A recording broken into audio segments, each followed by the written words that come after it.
বাংলাদেশে হচ্ছে না নারী টি-20 বিশ্বকাপ। শেষ পর্যন্ত বাংলাদেশ থেকে সরিয়ে নেওয়া হচ্ছে 2024 সালের নারী টি-20 বিশ্বকাপ। সেটি আয়োজিত হবে সংযুক্ত আরব আমিরাতে।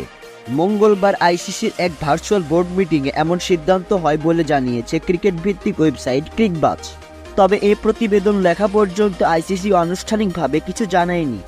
বাংলাদেশে গত কয়েকদিনে উদ্ভূত পরিস্থিতিতে এই বিশ্বকাপ আয়োজন নিয়ে সংশয় ছিল। যদিও অন্তর্বর্তীকালীন সরকারের পক্ষ থেকে আসার কথা শোনানো হয়েছিল। এই সরকারের যুব ও ক্রীড়া উপদেষ্টা আসিফ মাহমুদ সজীব ভুইয়া বলেছিলেন, এটা আয়োজন করতে পারা আমাদের জন্য একটা ভালো মাইল ফলক হবে। যেহেতু বাংলাদেশ একটা সংকটকালীন সময় পার করছে, একই সাথে যারা আমাদের মেহমান হয়ে আসবে তাদের নিরাপত্তা নিশ্চিত করাও আমাদের দায়িত্ব। সবকিছু বিবেচনায় এটা শুধু ক্রীড়া মন্ত্রণালয়ের মধ্যে সীমাবদ্ধ নেই, রাষ্ট্রীয় বিষয়ও। তবে এ ব্যাপারে সিদ্ধান্ত নিতে সময় খুব একটা ছিল না। 20 আগস্টের মধ্যে চূড়ান্ত সিদ্ধান্ত জানাতে হতো। আজ আইসিসির বোর্ড সভায় উপস্থিত সদস্যদের পর্যবেক্ষণে বাংলাদেশের বর্তমান পরিস্থিতিতে এমন একটি বৈশ্বিক টুর্নামেন্ট এখানে আয়োজিত হতে পারে না। এ ব্যাপারে বিসিবির পক্ষ থেকে সম্মতি দেওয়া হয়েছে বলে জানা গেছে। অবশ্য আরব আমিরাতে বিশ্বকাপ অনুষ্ঠিত হলেও অফিসিয়াল আয়োজক হিসেবে বাংলাদেশের নামই থাকবে।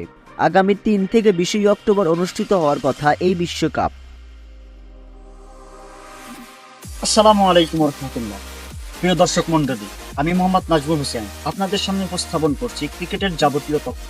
তো আমাদের চ্যানেলটি সাবস্ক্রাইব করুন, পাশে থাকা বেল আইকনটি অন করে দিন এবং আমাদের সাথেই থাকুন।